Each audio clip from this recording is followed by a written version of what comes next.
ન્યૂઝમાં આપનું સ્વાગત છે। આપ જોઈ રહ્યા છો કોની સત્તા મહાસંગ્રામ 2024। અત્યાર સુધીના વોટિંગના આંકડા આવી ચૂક્યા છે। આપને કહી દઈએ કે ગુજરાતમાં 25 બેઠકો પર વોટિંગ, ત્રીજા તબક્કાના મતદાનને માત્ર હવે 1 જ કલાક બાકી બચ્યો છે।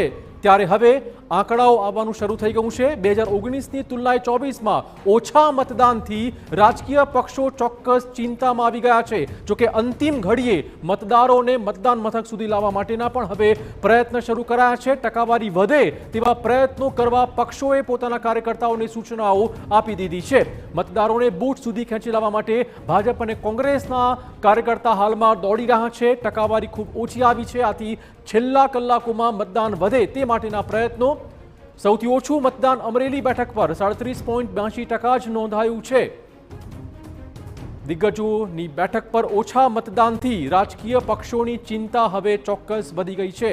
અંતિમ કલાકમાં મતદાનની ટકાવારીમાં વધારો કરવામાં આવે તે પ્રકારની દોડધામ ચાલુ કરાઈ છે।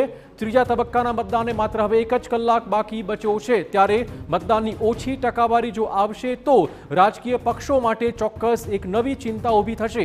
દિગ્ગજો જ્યાં ઉભા રહ્યા છે ત્યાં વોટિંગ ઓછું થશે તો કોને લાભ કોને નુકસાન, આ ચોક્કસ ચર્ચાનો વિષય બનશે। 3 વાગ્યા સુધીમાં લગભગ 47% જેટલું મતદાન થયું છે। સૌથી વધુ વલસાડમાં 58.08% મતદાનની ટકાવારી સામે આવી છે। ઓછું મતદાન થયું છે અમરેલીમાં।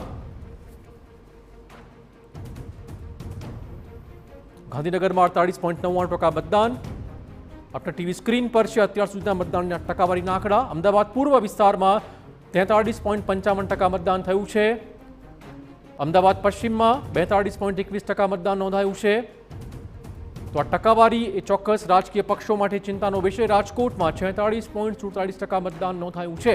અંતિમ 1 કલાકનો સમય બાકી બચ્યો છે। 3 વાગ્યા સુધીમાં સરેરાશ આંકડો 47.03% મતદાનનો જ સામે આવ્યો છે। સૌથી વધુ વલસાડની બેઠક પર 58.808% મતદાન થયું છે।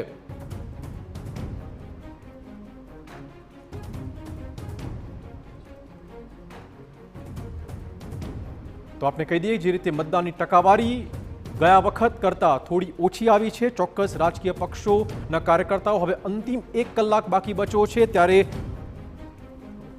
વોટિંગ ટર્નઆઉટ વધારવા માટે પ્રયત્ન કરી રહ્યા છે।